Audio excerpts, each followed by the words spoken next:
Ini adalah sebuah kisah tentang pertemuan dua tokoh besar dalam Islam, yaitu antara Dajjal dan Nabiullah Khidir alaihissalam. Dikisahkan keduanya akan bertemu ketika bumi tengah diambang kiamat besar. Dajjal adalah manusia yang akan hidup sampai akhir zaman. Begitu juga Nabi Khidir alaihissalam. Banyak ulama berpendapat Nabi Khidir masih hidup sampai hari ini, dan jika dihitung usia beliau lebih dari 6.000 tahun. Dan dikisahkan Dajjal memenggal kepala Nabi Khidir ketika keduanya bertemu di hari kiamat. Lalu bagaimanakah kisahnya? Untuk itu di video kali ini kita akan membahas tentang kisah pertemuan Nabi Khidir dan Dajjal di akhir zaman. Assalamualaikum warahmatullahi wabarakatuh, sobat beriman yang dimuliakan Allah. Semoga kita selalu dalam keadaan sehat walafiat. Amin ya rabbal alamin. Sepanjang sejarah kehidupan manusia dari Nabi Adam hingga hari kiamat nanti, hanya Dajjal lah yang memiliki kemampuan menipu dan membuat fitnah terbesar sepanjang sejarah. Sampai-sampai Nabi pernah bersabda, tidak ada satupun makhluk sejak Adam diciptakan hingga terjadinya kiamat yang fitnahnya lebih besar dari Dajjal. Hadis riwayat Muslim. Jika Dajjal sudah muncul, artinya saat itu bumi telah diambang kiamat kubro atau kiamat besar. Saat ini Dajjal sedang dipenjara di suatu pulau dan menunggu untuk keluar. Tahu gak teman-teman apa yang ditunggu Dajjal ini?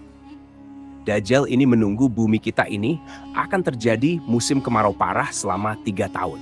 Ini bukanlah musim kemarau seperti sekarang-sekarang ini. Saat itu adalah masa yang sangat sulit, teman-teman. Tanaman gagal panen, hewan ternak pula banyak yang mati secara tak ada air sama sekali yang menetes ke bumi. Tanah menjadi luar biasa kering dan tentunya suhu menjadi sangat panas.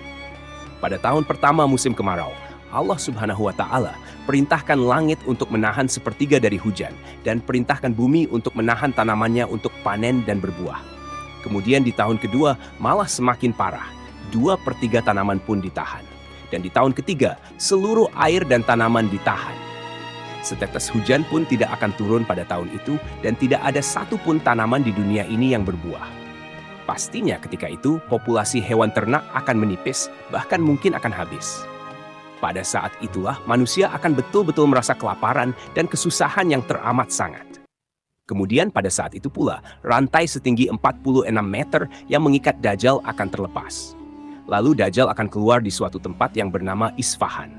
Kalau kita lihat di peta modern sekarang, tempat itu berada di negara Iran. Nanti pas Dajjal ini pertama-tama keluar, dia akan mengaku sebagai orang saleh. Kemudian banyaklah pengikut dia, termasuk orang-orang Islam.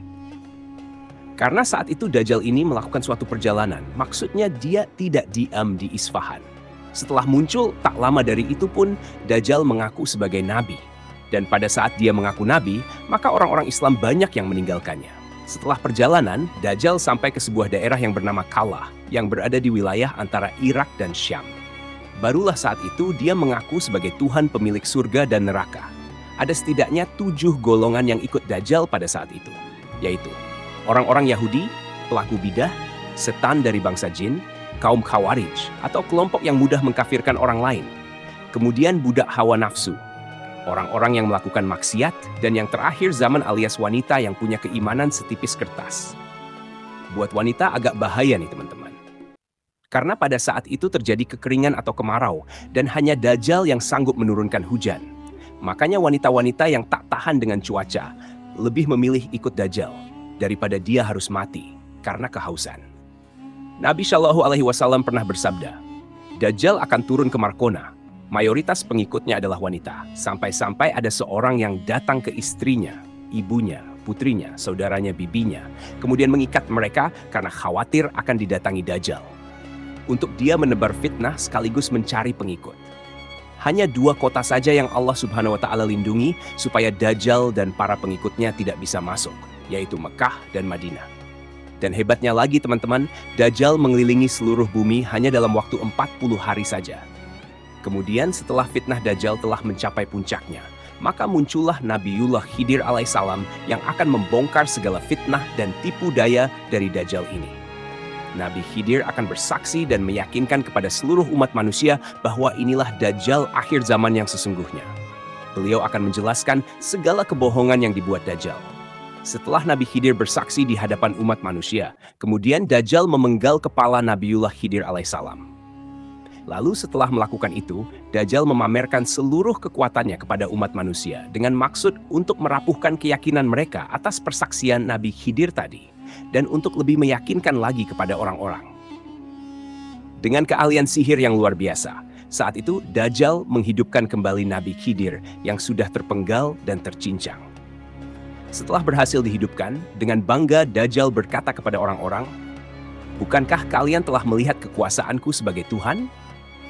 Maka semakin yakinlah ketika itu orang-orang yang telah mengikuti Dajjal, mereka jadi betul-betul percaya bahwa Dajjal yang ada di hadapan mereka itu adalah Tuhan. Lalu Nabiullah Khidir kembali menentang kesaksian atau perkataan Dajjal tersebut. Beliau berkata, "Wahai umat manusia, dia tidak akan melakukan hal seperti ini kepada seorang pun setelah aku."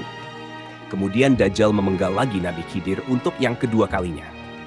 Namun atas izin dari Allah Subhanahu wa Ta'ala, ketika itu Dajjal tidak mampu membunuhnya dengan cara yang sama. Bahkan pedang atau gergaji pun tidak sanggup untuk membunuh Nabiullah Khidir alaihissalam. Kemudian dikisahkan, Dajjal pun melemparkan Nabi Khidir ke neraka.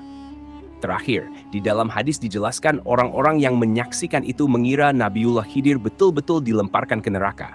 Dan Rasulullah pun segera menegaskan, padahal ia dilemparkan ke surganya Allah Subhanahu wa Ta'ala. Derajatnya mulia dan dia syuhada di sisi Allah Subhanahu wa Ta'ala.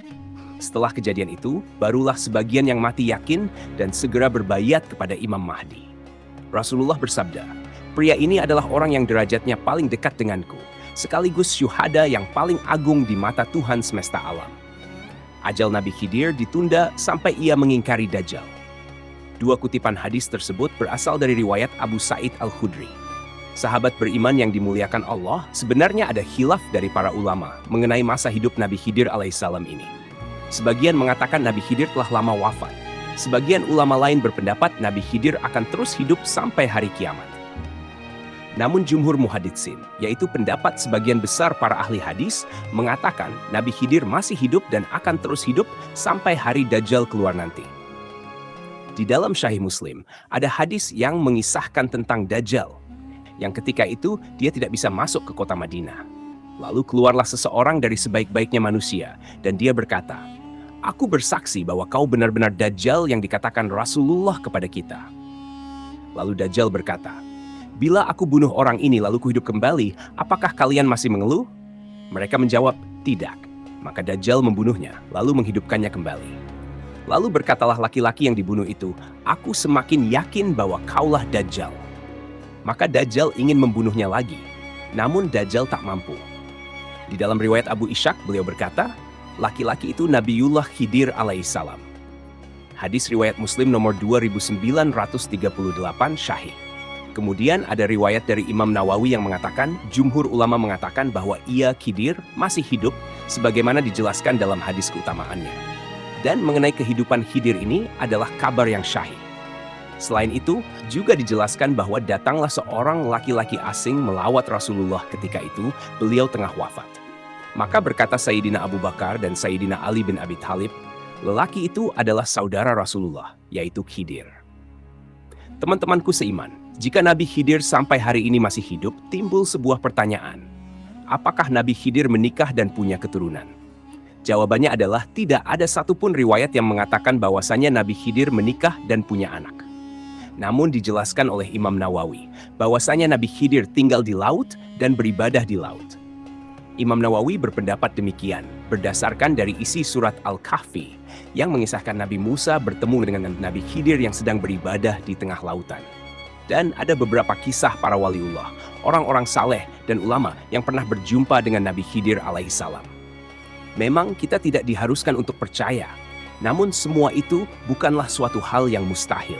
Sebagian ulama juga menjelaskan bahwasanya ciri-ciri Nabi Khidir adalah beliau memiliki ibu jari yang tak bertulang dan memang tanda beliau demikian sejak lahir.